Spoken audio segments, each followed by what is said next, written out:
They called her names: elephant, fat girl, overflow.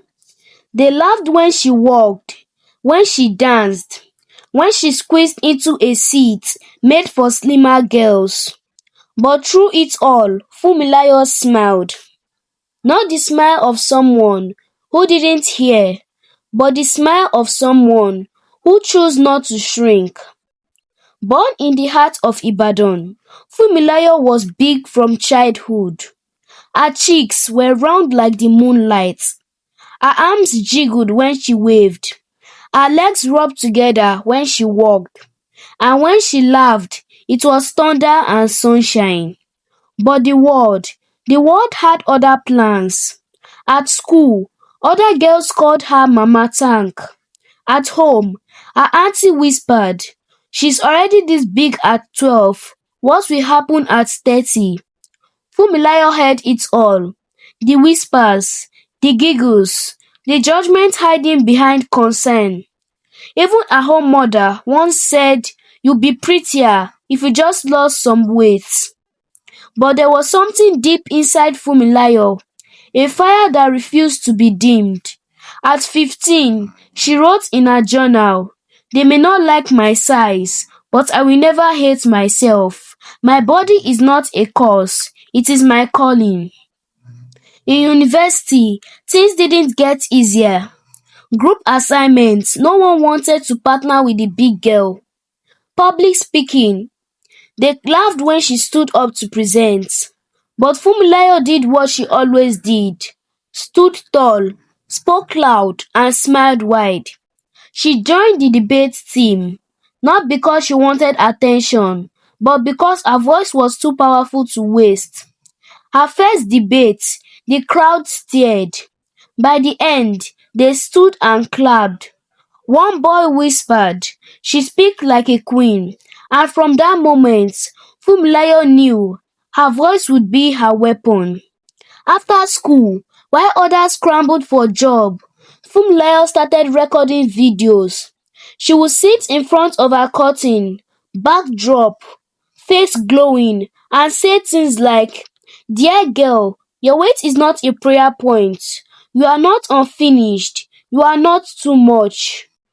At first, nobody watched, but then one video went viral, then another, then BBC Africa called, then a TEDx invitation from Ghana, then CNN.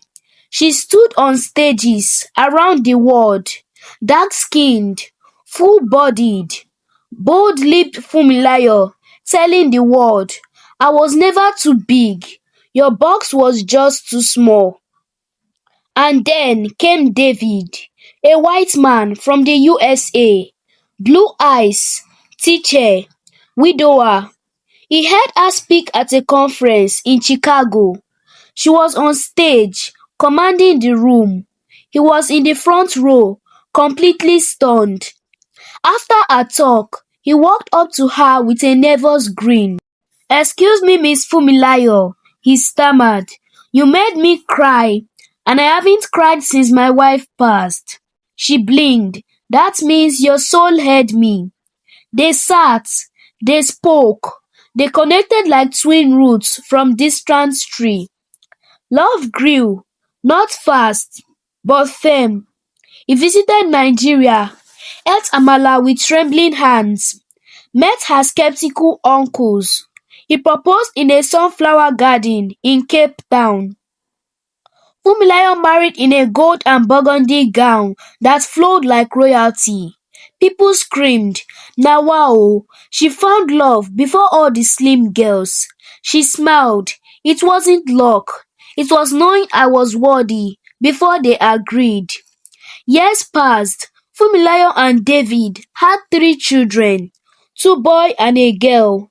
And when her daughter, Amara, cried one day after a classmate called her too chubby, Fumilayo knelt beside her and said, "They mocked me too, my love, but they couldn't stop me, and they can't stop you." Now, Fumilayo's face is on billboards. She hosts the Fumiway Show, a talk show where women cry, laugh and heal. She still eats jollof rice, still dances in a wrapper, still speaks with thunder. She is now called the confidence coach of Africa, the woman who changed what beauty means, the girls they called too much who became more than enough. Fumilayo's story isn't just about weight, it's about what? It's about standing in the fire and refusing to melt.